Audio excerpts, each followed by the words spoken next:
సూర్యరాయాంధ్ర నిఘంటు పర్యవేక్షకులు, తెలుగు విజ్ఞాన సర్వస్వం సంపాదకులు,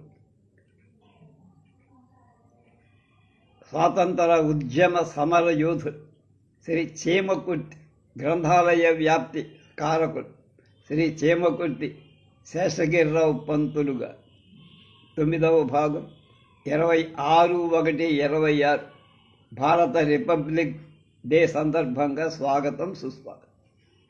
విజ్ఞాన సర్వస్వాల నిర్మాత, గ్రంథాలయోద్యమ స్ఫూర్తిదాత శ్రీ చీమకుర్తి శేషగిరిరావు. దీని వ్యాసం రాసిన వారు ఇందుకూరి సూర్యనారాయణరావు.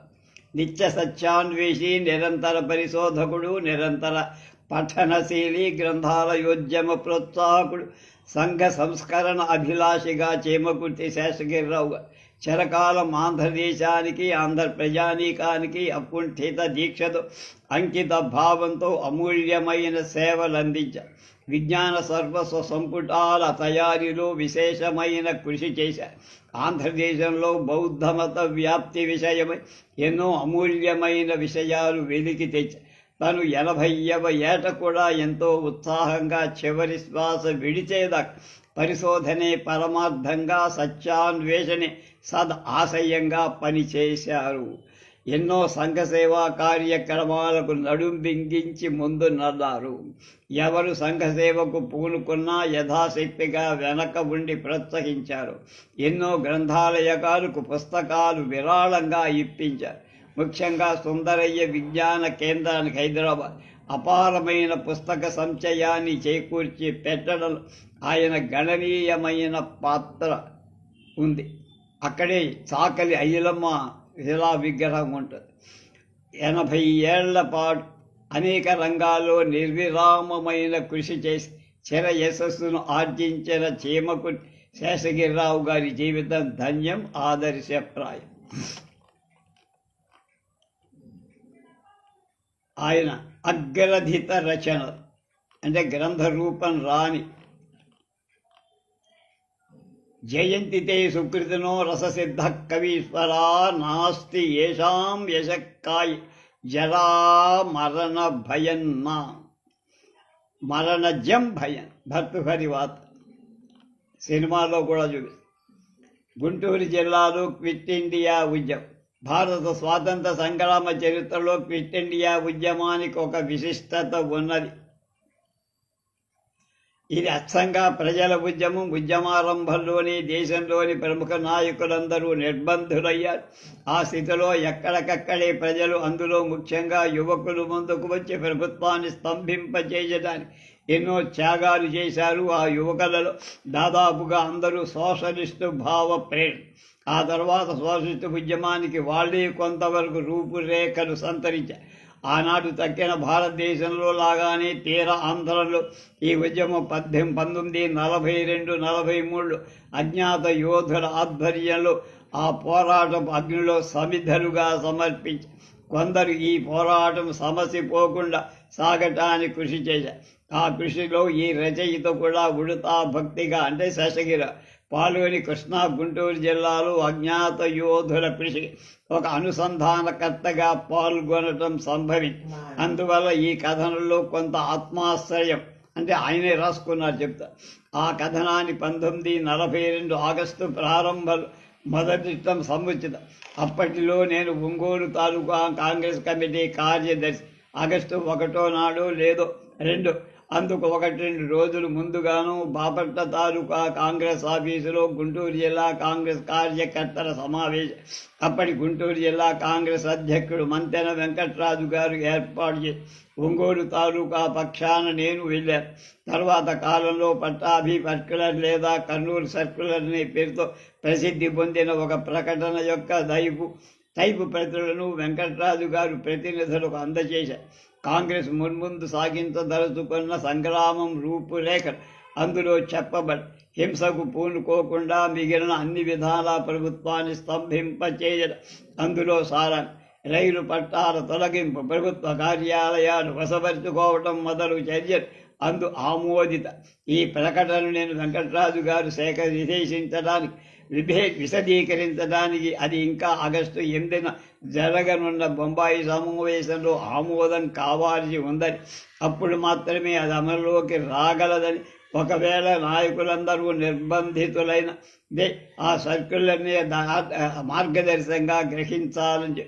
తర్వాత బొంబాయిలో క్విట్ ఇండియా తీర్మానం ఆమోదం అవడం, ప్రముఖ నాయకులు నిర్బంధులవ్వడం, ఆంధ్రలో ప్రజానీకం మందు ముఖ్యంగా తెనాలి, గుంటూరు, చీరాల, భీమవరాలు విద్యార్థులు నాయకత్వంలో ముందుకు రావడం, మా స్థానిక నాయకుడైనటువంటి సాగి విజయరామరాజు గారి నాయకత్వంలో తాలూకాలోని కొందరు కాంగ్రెస్ కర్తలను ఆగస్టు 15 కనపర్తి ఉప్పు కొటారుపై దాడి చేశారు. కాపలాగా ఉన్న పోలీసు దళాలు కాల్చడానికి జరపడానికి సాహసించింది కాదు.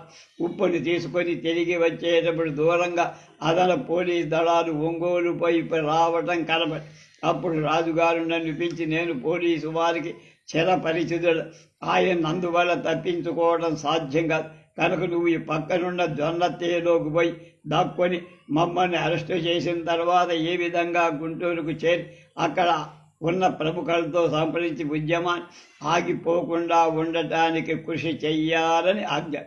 ఆ విధంగా నేను కొంతకాలం జొన్న చేల్లోనే ఉండి పోలీసు వారు నా సహచరుడు విజయరామరాజు, గుళ్లపల్లి ఆదినారాయణ, పెద్దిపట్ల రామచంద్రరావు, నారాయణరావులను అరెస్టు చేసుకొని తీసుకువెళ్ళాక గుళ్ళకమ్మ నది దాటి కరవదిలో ఒక మిత్రుడి ఇంట్లో ఆ రాత్రి మర్నాడు పగటిపూట ఉండి రాత్రి వేళ కాలినడకల ఒంగోలు అక్కడ నా మిత్రుడితో సంప్రదించి గుంటూరు చేరడానికి సన్నాహం పడుతుండగా గుంటూరు నుండి ఒక వార్తాహరుడు ఒంగోలుకు వచ్చి గుంటూరును సంపత్ కుమారాచార్య గారి తాలింఖానా ఈ కేంద్రంగా ఉద్యమాన్ని సాగించడానికి కృషి జరుగుతోందని అతని వల్ల తెలిసి నేను అక్కడికి బయలుదేరి వరకు చాలా రాత్రికి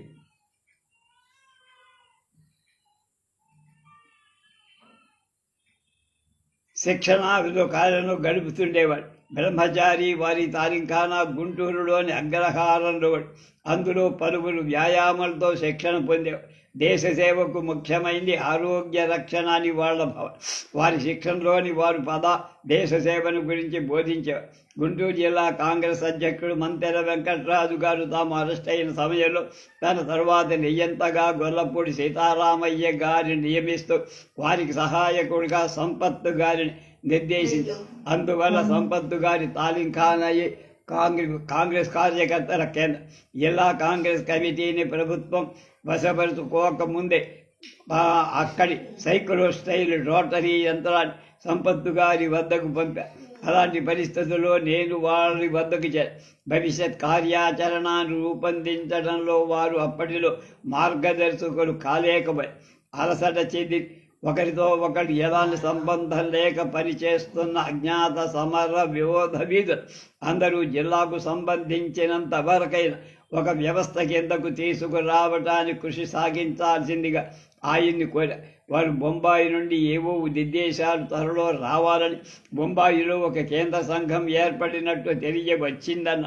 అంతవరకు ప్రజల్లో ఉత్సాహం సన్నగిలకుండా ఒక పత్రికను రణభీరి అనే పేరుతో సైక్లోస్టైప్ చేయించి అంతటా పంచడం సముచితమని అన్నారు.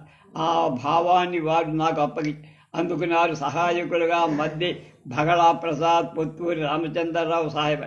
ఒంగోలు తాలూకాలో ఆ పత్రిక ప్రతులను వివిధ ప్రాంతాలకు అందజేసే బాధ్యత కొప్పెరపాటి వాస్తవుడు చిలకలపాటి శ్రీరామ శర్మ గారికి అప్పచెప్పారు. మిగిలిన తాలూకా విషయంలో పుత్తి రామచంద్రరావు గారి బాధ్యత వహించారు. అలా ఉండగా నాకు అక్కడ భయంకరాచారి గారితో పరిచయం. ఆయన నిండు పేరు ప్రతివాది భయంకర వెంకటాచార్య, కానీ కాకినాడ బాంబు కేసులో ముద్దాయిగా ఉండటంతో భయంకరాచారి పేరు వ్యాప్త. బాంబు కేసు సందర్భంలో అండమాన్ దీవులలో జైలు శిక్ష ఆయనకు విధింపబడి, కానీ 1937 మద్రాసులో ఏర్పడి కాంగ్రెస్ ప్రభుత్వం ఆయనకు విడుదల కలిగించింది. ఆ తర్వాత ద్వితీయ ప్రపంచ యుద్ధం కథలు కాగానే బ్రిటిష్ ప్రభుత్వం గుంటూరు నుండి బయటకు పోరాదని శాచి ఆయనపై పోలీసు నిఘా ఉండే, కానీ అది ఆ సందు చూసుకొని ఆయన తాలింఖానాకు వచ్చి మాతో మాట్లాడుతూ సలహాలిచ్చి, ఒక రోజున ఆయన నాతో సంపత్తు గారితో మాట్లాడుతూ డైనమైట్లను రాతిని తొలిచే డ్రిల్లింగ్ యంత్రాలు లభిస్తే సులభంగా రైలు వంతలు పూర్తని ఆ పరికరాలు అందచేయాల్సిందిగా సంపత్తు గారు ఆదేశించారు. డైనమైట్లను సంపాదించడంలో గుంటూరు వాస్తవి షేక్ గాలిబ్ అనే జాతీయ ముస్లిం నాయకుడు సాయపడి ఆయనకు నెల్లూరు జిల్లాలో సన్నిహిత మిత్రులు ఉన్నారు. ఆ జిల్లాలో అబ్బలకం గనుడు రాళ్లను పగలగొట్టడానికి ప్రభుత్వ అనుమతితో డైనమైట్లను వ్యాపారస్తులు వాడతారు.